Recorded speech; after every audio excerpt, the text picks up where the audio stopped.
días, ¿cómo están? Yo soy la doctora Erika Luna. Bueno, ya vieron mi currículum, ya saben algo sobre mí. Yo estoy en el Hospital General, en la Clínica de Mama. Y hoy vamos a hablar sobre el cáncer de mama en mujeres jóvenes. Vamos a iniciar hablando acerca de generalidades acerca del cáncer de mama. Como ustedes están viendo en pantalla, el cáncer de mama se había considerado la segunda neoplasia maligna más frecuente en nuestro país. Sin embargo, en los últimos años, el cáncer de mama ha sobrepasado en incidencia al cáncer del cuello de la matriz.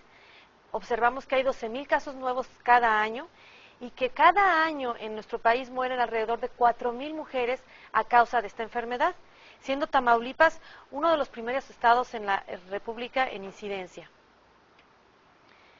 En estas estadísticas de Estados Unidos podemos observar cómo las pacientes mayores de 50 años presentan una incidencia mayor que las pacientes jóvenes. Observamos que las mujeres de más de 60 años, pues en una de cada 24 se puede llegar a presentar cáncer de mama. Sin embargo, en mujeres de menos de 30 años, pues vemos que son más de 3,000 por paciente. Como factores de riesgo generales, contamos, bueno, el hecho de ser mujeres ya es un factor de riesgo, ya que en los hombres solamente se presenta en el 1% de los casos. Una edad mayor a 40 años, como ya lo vimos, la edad es un factor de riesgo importante. Existen también en hasta el 15% de los casos el antecedente familiar cuando es en línea directa. Me refiero a mamá o a hermanas que padecieron cáncer de mama en una etapa antes de la menopausia, o mutaciones en genes ya reconocidas actualmente. Otros factores de riesgo pueden ser la primera menstruación antes de los 11 años de edad y bien una menopausia tardía después de los 50 años de edad. ¿Qué quiere decir esto? Que cualquier situación que nos aumente la ventana estrogénica, es decir, el tiempo que las mamas se exponen a los estrógenos, nos puede favorecer el desarrollo de tumores mamarios. También el embarazo es un factor de riesgo protector, ¿verdad? Más bien, el no embarazo es un factor de riesgo para cáncer de mama y el embarazo es un periodo protector para la mama de la acción de estos estrógenos. También se ha reconocido que tener un hijo después de los 30 años puede aumentar este riesgo. El no lactar al bebé también es un factor de riesgo. Y las mujeres que después o en el periodo perimenopáusico toman medicamentos para los síntomas de la menopausia. Como vemos aquí, la lactancia y el embarazo son factores protectores para el cáncer de mama. El tratamiento con hormonas por más de 5 años en mujeres perimenopáusicas también se reconoce como un factor de riesgo. Y tenemos algunos más, como puede ser el antecedente de radiación ionizante en la juventud.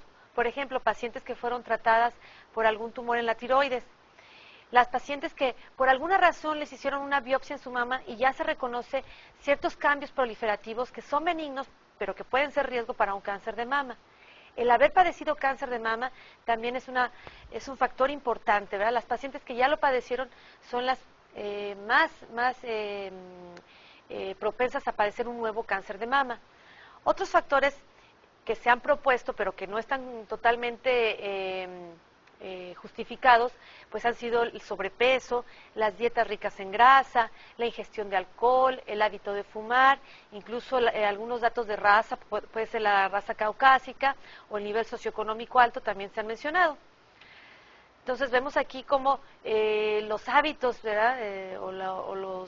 Los hábitos o las costumbres nosotros en la alimentación, ¿verdad? No, en la falta de ejercicio pueden favorecer enfermedades y una de ellas es el cáncer de mama.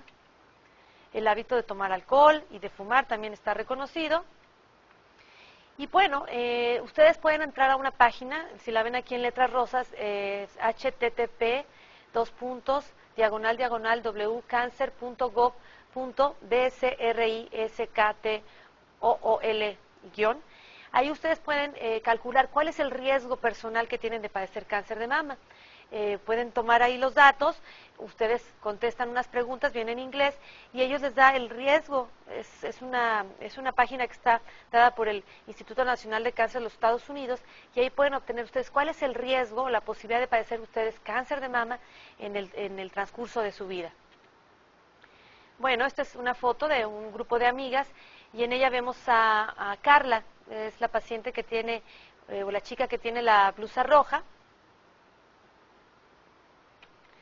Y ahora vamos a hablar acerca del cáncer de mama, específicamente en pacientes jóvenes, obviamente mujeres, porque es muy raro que se presente, o extremadamente raro, en hombres. Entonces vemos que el 2.5% de los casos se presentan en pacientes de menos de 35 años de edad. Vemos que es una cifra pequeña, quiere decir que esto no es frecuente en mujeres jóvenes. El 6.5% en menores de 40 años. Si ustedes observan la tasa, 0.1 por cada 100,000 mujeres de menos de 20 años van a presentar cáncer de mama, y de 1 a 8 por cada 100,000 mujeres de 20 a 24 años de edad. Entonces vemos que en adolescentes es extremadamente raro, y en mujeres de 20 a 30 años continúa siendo raro. Sin embargo, pueden suceder casos. ¿Cómo se comporta este cáncer en las pacientes jóvenes? Vemos que lamentablemente es más agresivo, debido a que son tumores mal diferenciados, que sus células son más desorganizadas, que no dependen de hormonas, y en la mayoría de los casos. Entonces el pronóstico no es favorable en estas pacientes, con un riesgo mayor de muerte. Generalmente, como no se sospecha en estas pacientes por la edad, pues encontramos que al diagnóstico la etapa clínica está más avanzada, y vemos que la sobrevida a 5 años, según datos de Estados Unidos, es menor que en el resto de las pacientes. Bueno, observamos que también hay ciertos factores de riesgo que casi serían los mismos para el cáncer de mama en general. Vemos que hay un riesgo familiar en primer grado. ¿A qué me refiero? En pacientes que tienen un hermano, que tuvieron una hermana con cáncer de mama, o su mamá, y que lo presentaron antes de la menopausia, vemos que este riesgo relativo de padecer cáncer se aumenta. Vemos que del 5 al 10% de los casos se pueden reconocer antecedentes familiares con portadores de mutaciones genéticas. Ya se reconocen exactamente cuáles son los cromosomas, que es el cromosoma 13 y cromosoma 17, en donde ya son portadoras, son grupos muy, muy específicos. Y sabemos que estas pacientes portadoras de estas mutaciones tienen un 80% de probabilidades de presentar cáncer de mama a lo largo de su vida. Incluso hay síndromes familiares ya reconocidos, como son la enfermedad de Caldwell o síndrome de Li-Fraumeni, en donde estas pacientes tienen un gran porcentaje de padecer cáncer de mama. Igualmente la radiación ionizante, de la que ya habíamos hablado. Aquí observamos el cromosoma 17 y el cromosoma 7, específicamente están mutados los genes BRCA1 y BRCA2, ¿verdad? Actualmente se está tratando de interferir con estas mutaciones para prevención y tratamiento del cáncer de mama. En general, el tratamiento para el cáncer de mama es multimodal, y vemos que también en jóvenes no es la excepción. Entran cirujanos, oncólogos médicos, radioterapeutas, obviamente el apoyo psicológico, etcétera. Y vemos que el tratamiento en estas pacientes jóvenes pues va a depender, sí, de las guías internacionales, como cualquier cáncer de mama, pero hay que individualizar cada caso. Generalmente se realiza cirugía si están en etapas tempranas, posteriormente se les da quimioterapia y o radioterapia. Se pueden hacer cirugías conservadoras de la mama o bien hacer la extirpación completa de la mama. También hay medicamentos hormonales que bloquean la acción de los estrógenos en la mama en las pacientes que se reconoce que este tumor es sensible a hormonas. Incluso también se les puede realizar ablación ovárica, es decir, quitarles los ovarios o bien darles medicamentos para que estos ovarios no funcionen. Ahora, muchas veces en estas pacientes jóvenes, pues habría que hablar del embarazo, ya que muchas de ellas, pues después de padecer esta enfermedad, aún desean tener familia, quieren continuar teniendo hijos. Entonces, aquí es importante hablar de cáncer de mama y embarazo. Vemos que la relación es de 1 por cada 3,000 casos de cáncer de mama.